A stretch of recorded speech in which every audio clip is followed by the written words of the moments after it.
सभी के बीच अब मैं जिन कवियों को प्रस्तुत करना चाहता हूं, हमारे सत्र में जो कवि हैं आदरणीय विनय भैया, कुलदीप भैया, कमल दादू हमारी अध्यक्षता कर रहे हैं, प्रियंका दीदी और हीरामणि भैया और अनुभव भैया को मैं आग्रह करूंगा कि वो मंच पर रहें। शेष दो लोगों से मैं क्षमा चाहूंगा क्योंकि समय की अपनी बाध्यता है। अगले सत्र में उन लोगों को मैं पहले सुनूंगा। नहीं, 5 बजे पहले छोड़ देंगे भैया, क्या बात कर रहे हो? ठीक है। मैं पहले कवि के रूप में जिन्हें बुलाना चाहता हूं, उनका नाम इन दिनों बड़ा चर्चा में है, लखनऊ लखीमपुर की धरती से हमारे बीच आते हैं। देशभक्ति भावना को अंतस में धार कर भारतीय शौर्य की कहानी याद कीजिए। क्या याद करना हमें, क्या आवश्यकता है कि देशभक्ति भावना को अंतस में धार कर भारतीय शौर्य की कहानी याद कीजिए।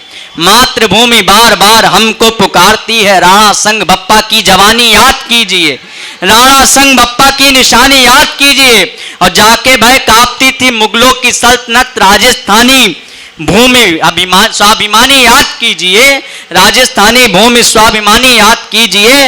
आन बान शान हेतु सारे त्याग दे सुख, आप उस प्रताप की जवानी याद कीजिए, आप उस प्रताप की जवानी याद कीजिए। मैंने कहीं भैया 4 पंक्तियां लिखी, 4 पंक्तियों से मैं उन्हें आमंत्रित करता हूं अपनी 4 पंक्तियां आपके स्वर।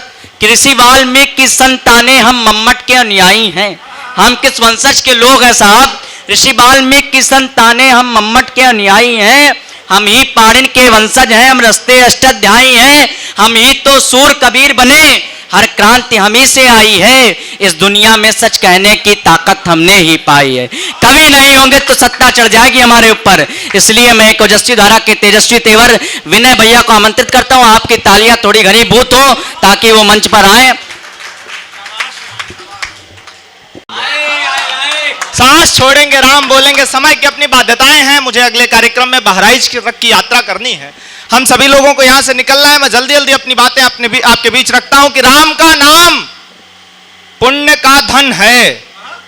पूछा जाता है कि राम के नाम पे आप क्यों पढ़ते हैं, तो राम का नाम क्या है, वो अशोक जी के लिए क्या है और विनय प्रकाश के लिए क्या है। मैं वो 4 पंक्तियां देता हूं कि राम का नाम पुण्य का धन है, राम का नाम दिव्य कानन है, राम का नाम ही अमरता है, राम का नाम ही सनातन है, राम का नाम ही अमरता है। प्रेम पढ़ने वाली बात अगर कही जाए तो मैं एक छंद देकर के अपना स्थान लेता हूं।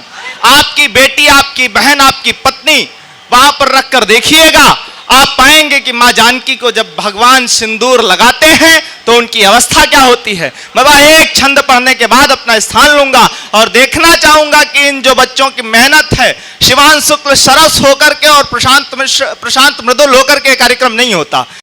कार्यक्रम प्रशांत मृदुल के शिवांश शुक्ल सरस होने से और शिवांश के प्रशांत हो जाने से कार्यक्रम होता है। यह कार्यक्रम सबके मिलकर के मुकेश हो जाने से कार्यक्रम होता है। यह कार्यक्रम कानपुर होकर के नहीं, भारत होकर के होता है। तब एक छंद पढ़ता हूं कि अधरों पे मंद मंद बहती मंदाकिनी है, नयनों से धारा एक खारी खारी जा रही, द्वार घर सखिया तलक स्वयं की भी सुधि बिसराई आज बारी बारी जा रही। कि भव पार जिसने उतारी सैकड़ों की नाव, आज दुई नैनन से हारी हारी जा रही। जनक दुलारी सुकुमारी प्यारी न्यारी न्यारी सीता मैया राम जी पे बारी बारी जा रही।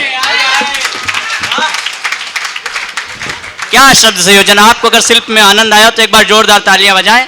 इतनी तो मैं अकेले बजा सकता हूं जितनी आप बजा रहे हो।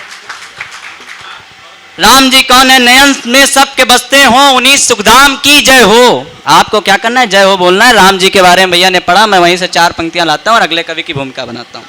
नयन में सबके बसते हो, उन्हीं सुखधाम की जय हो, जिन्हें जपने से मिलता मोक्ष पावन नाम की जय हो। लिए हैं हाथ में सायक अतल आदर्श के नायक, लिए हैं हाथ में सायक अतल आदर्श के नायक, अखिल ब्रह्मांड के नायक, सियापति राम की जय हो।